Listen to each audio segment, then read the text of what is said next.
Assalamualaikum warahmatullahi wabarakatuh. Selamat pagi, selamat siang, selamat sore, dan selamat malam. Em, pada mata kuliah metodologi riset kali ini, video ajar yang dibuat adalah khusus untuk menjelaskan apa itu eksperimen dan pendekatan kuantitatif, atau mungkin teman-teman sekaligus mereview dari pertemuan di minggu sebelumnya. Oke.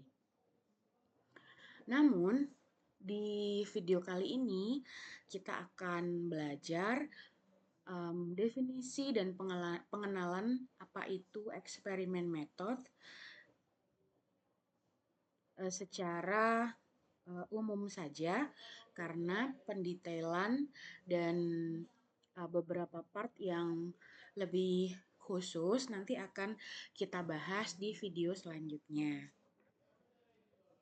Nah, apa saja sih goals dari materi kita kali ini? Yang pertama, kita akan sedikit mereview apa itu pendekatan kuantitatif seperti yang sudah kita singgung di minggu sebelumnya.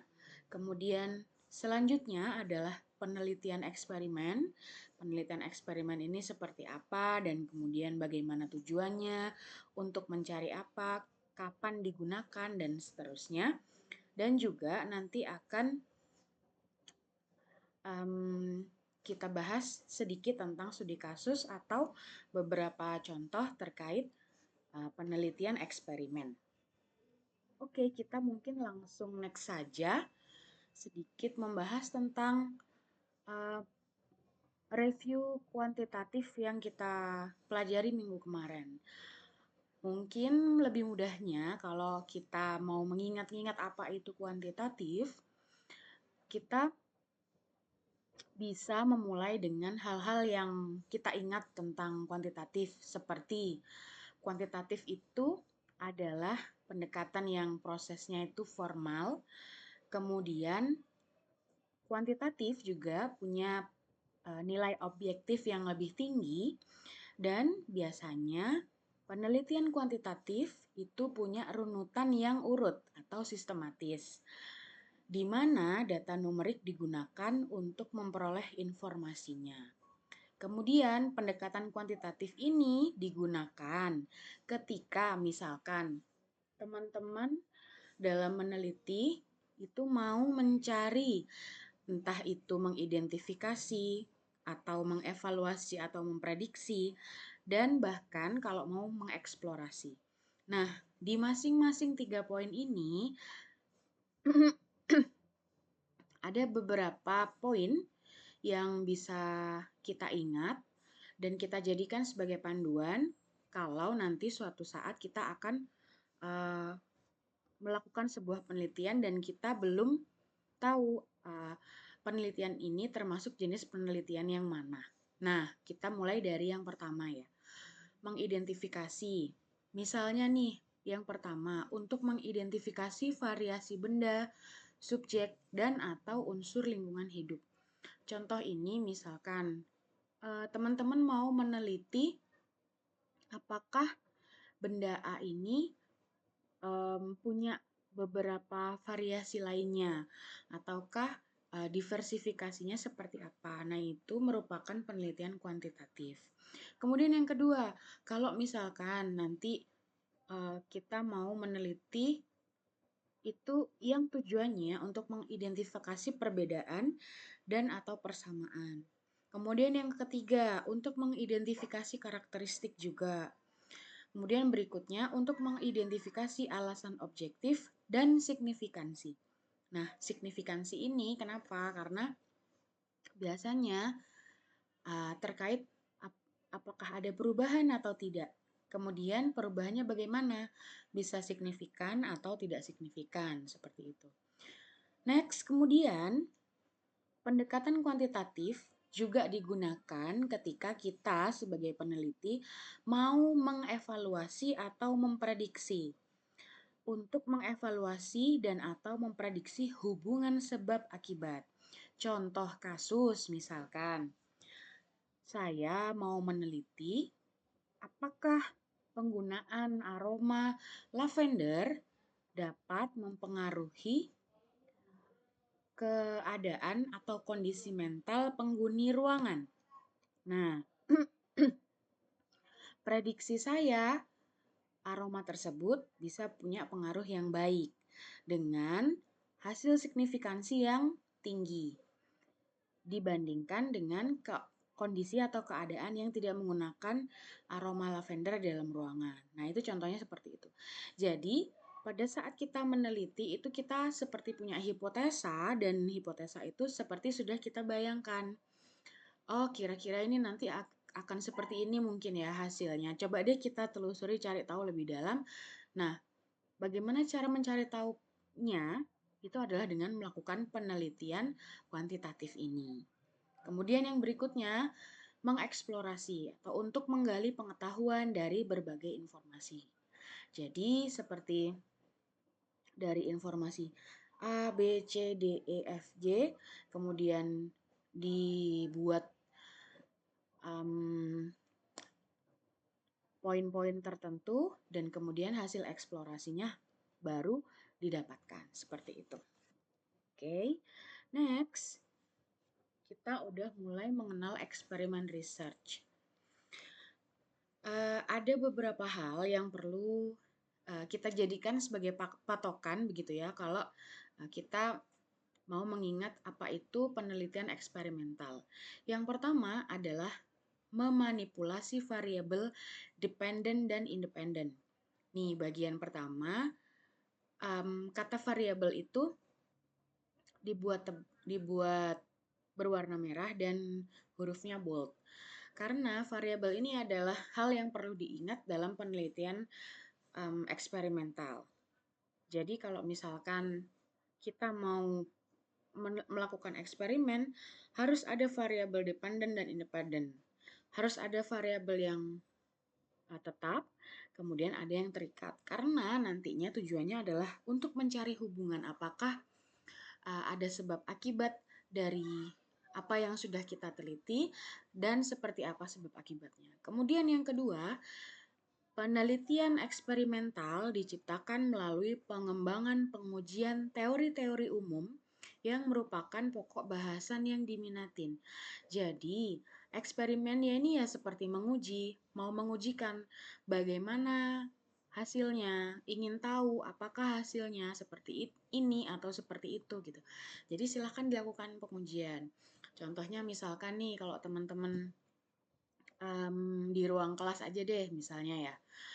Saya mau meneliti apakah kursi belajar di ruang kelas itu membuat mahasiswa itu sakit punggung atau tidak gitu.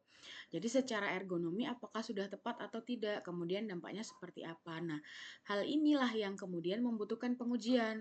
Coba saya uji bagaimana pengaruhnya kursi ini terhadap user gitu ya. Kemudian berikutnya yang ketiga, penelitian eksperimen ini adalah untuk solusi berbasis materi teknis dan fungsional yang terbaik. Kenapa dibilang terbaik? Karena sistem susunan dari step by stepnya experimental research ini runut. Nah, sehingga hal ini kemudian menghasilkan temuan yang terbaik dan sifatnya biasanya objektif karena bisa mewakili beberapa atau sebagian populasi. Oke, kita next ya. Kemudian apa sih yang dilakukan? Yang pertama, itu pengukuran dan perbandingan hasil. Seperti yang sudah kita singgung tadi ya, kita ukur, kita uji. Seperti apa nih pengaruhnya, hubungannya bagaimana.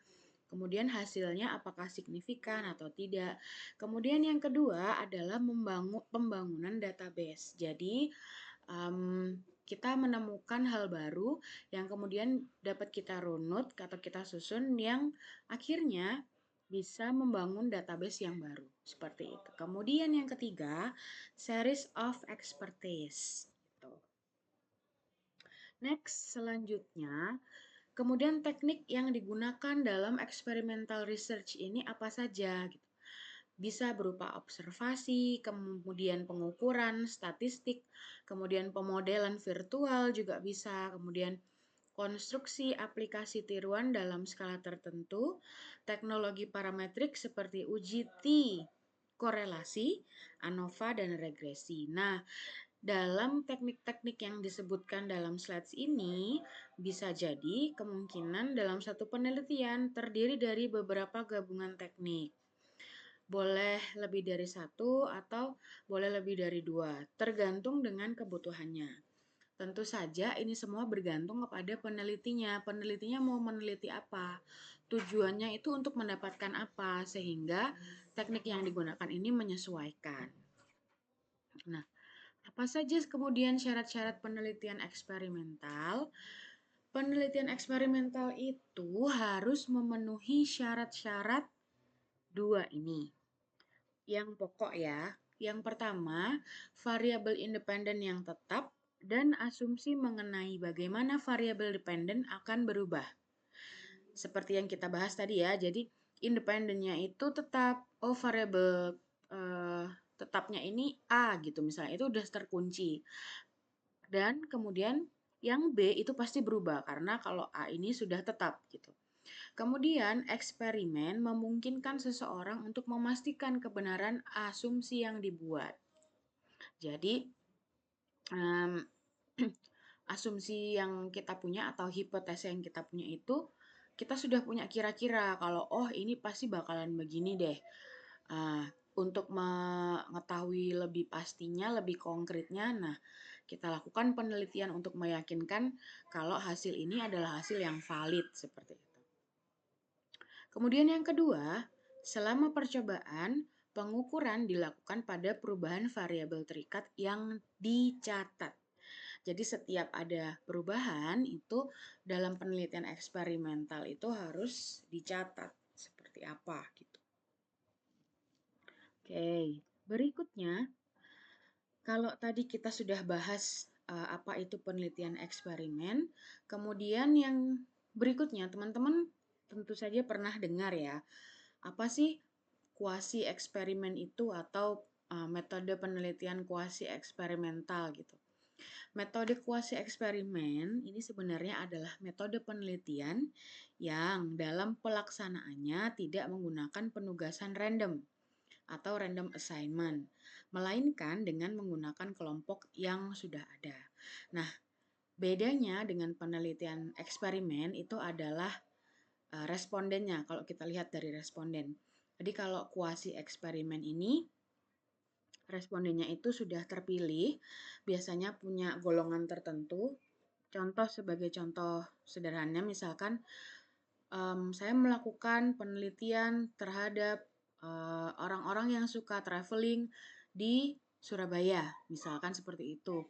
Jadi yang menjadi respondennya ini adalah sudah spesifik orang-orang yang suka traveling di Surabaya. Kalau mau dispesifikkan lagi, biasanya diklasifikasikan melalui usia, kemudian pekerjaan, dan seterusnya, sesuai dengan data demografi. Tapi kalau untuk yang eksperimen itu biasanya random, respondennya itu sangat umum. Nah, karena dengan begitu, biasanya kalau respondennya semakin banyak, itu akan dinilai semakin valid karena bisa mewakili populasi yang sudah ada. Seperti itu. Nah, selesai. Kira-kira yang kita diskusikan sampai di sini dulu. Kalau teman-teman ada yang ingin ditanyakan, boleh disampaikan pada saya saat jam kuliah berlangsung. Semoga video ini bisa membantu teman-teman dalam memahami perkuliahan kita. Terima kasih. Wassalamualaikum warahmatullahi wabarakatuh.